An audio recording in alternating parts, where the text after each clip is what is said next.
نحمدہ و نصلی علی رسولہ الکریم اما بعد فاعوذ باللہ من الشیطان الرجیم بسم اللہ الرحمن الرحیم۔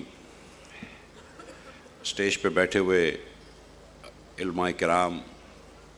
آج کی محفل کے منتظمین اور بالخصوص جو آج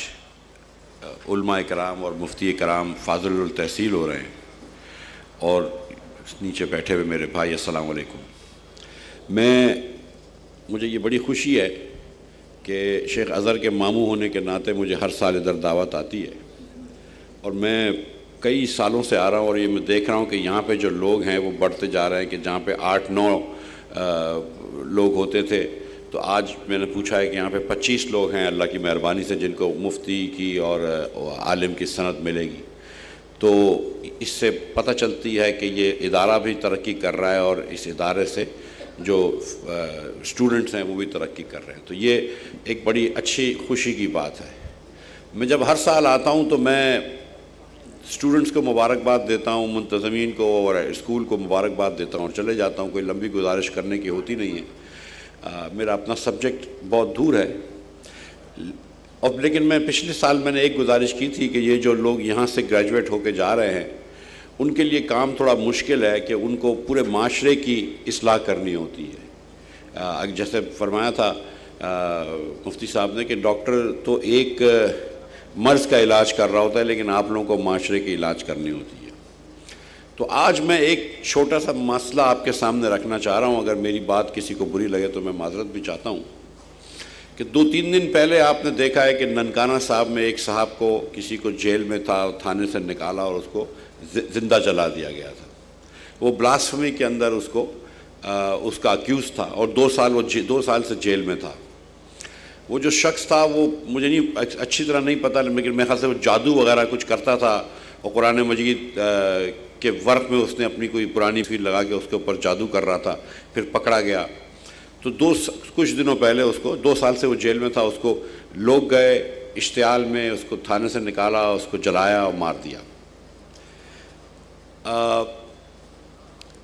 بلاسفمی کی اور خدا نخواستہ قرآن مجید کی بے ادبی کی تو ہم اس کی اجازت نہیں دیتے، لیکن ہم ساتھ ساتھ لوگوں کو اس چیز کا بھی ہمارا معاشرہ اجازت نہیں دیتا کہ ہم جائیں تھانے میں کسی بھی اکیوز کو نکالیں اور اس کو زندہ جلا دیں۔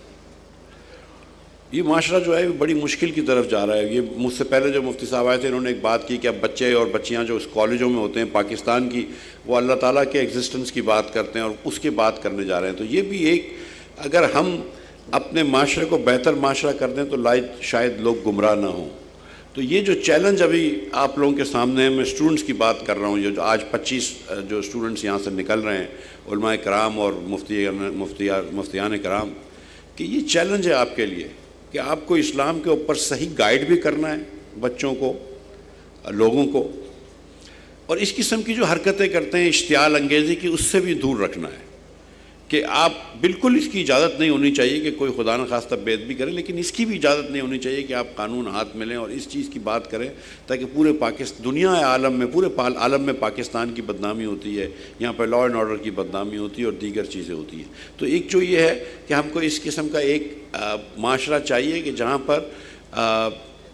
یہ معاشرہ ہو جو کہ اسلامی معاشرہ ہو اور قانون کے تحت معاشرہ ہو، کہ جہاں پہ ہم کو اس بات کی تسلی ہو کہ اگر کوئی غلطی کرے گا تو ریاست اس کو اس کی سزا دے گی، ہم کو دینے کی ضرورت نہیں ہے۔ یہ بھی تسلی ہونی چاہیے کہ ریاست اس کی سزا دے گی، لیکن ایٹ دا سیم ٹائم پھر ہم کو ریاست کے معاملوں کو ریاست کو چھوڑنا چاہیے اور اپنے ہاتھ میں نہیں لینا چاہیے۔ تو یہ میں مشکل سا ٹاپک تھا، لیکن میں نے سمجھا تھا کہ کیونکہ 2-3 دن پہلے یہ ہوا تھا ننکانہ صاحب میں، اور آج میں اتنے سارے علماء کرام، جید علماء کرام کے بیچ میں حاضر ہوا ہوں، تو میں نے کہا کہ یہ ایک میں اپیل کروں کہ اب ہم معاشرے کی جب آپ تشریح کرتے ہیں، معاشرے کو آپ جب بہتر بناتے ہیں، تو اس کے اندر یہ بات بھی ہم نے کرنی ہے۔ میں تو کچھ دنوں پہلے ایک محفل میں گیا تھا، یہ سیلانی ویلفیئر ٹرسٹ والوں نے مفتی منیب الرحمان صاحب کے ساتھ مل کر دارالعلوم میمن والوں نے کری تھی، انٹرسٹ سے ربا سے پاک ایک معیشت کے بارے میں، اور ان ایسی محفلوں میں بیٹھا رہتا ہوں، دارالعلوم کراچی وغیرہ کے ساتھ تعاون سے جو محفلیں ہوتی ہیں، لیکن یہ بات کہ میں نے کہا کہ میرے اس سے بہت دور ہے، لیکن یہ بات بھی میں آپ کے سامنے رکھنا چاہتا تھا کہ ہم کو پاکستان کو انشاءاللہ تعالی ایسی ریاست بنانا ہے جس میں ہم کو قانون اپنے ہاتھ میں لینے کی ضرورت نہ پڑے۔ تو بہت شکریہ ایک مرتبہ پھر آپ تمام حضرات کا کہ مجھے موقع دیا بات کرنے کا، اور میں پھر ایک مرتبہ مبارکباد پیش کرتا ہوں 25 لوگوں کو، اور میں امید کرتا ہوں کہ پچھلے سال میرے خیال سے 18 لوگ فارغ التحصیل ہوئے تھے، اس سال 25 میں، تو میں امید کرتا ہوں کہ اگلے سال 35-40 انشاءاللہ ہو جائیں گے۔ بہت شکریہ، السلام علیکم۔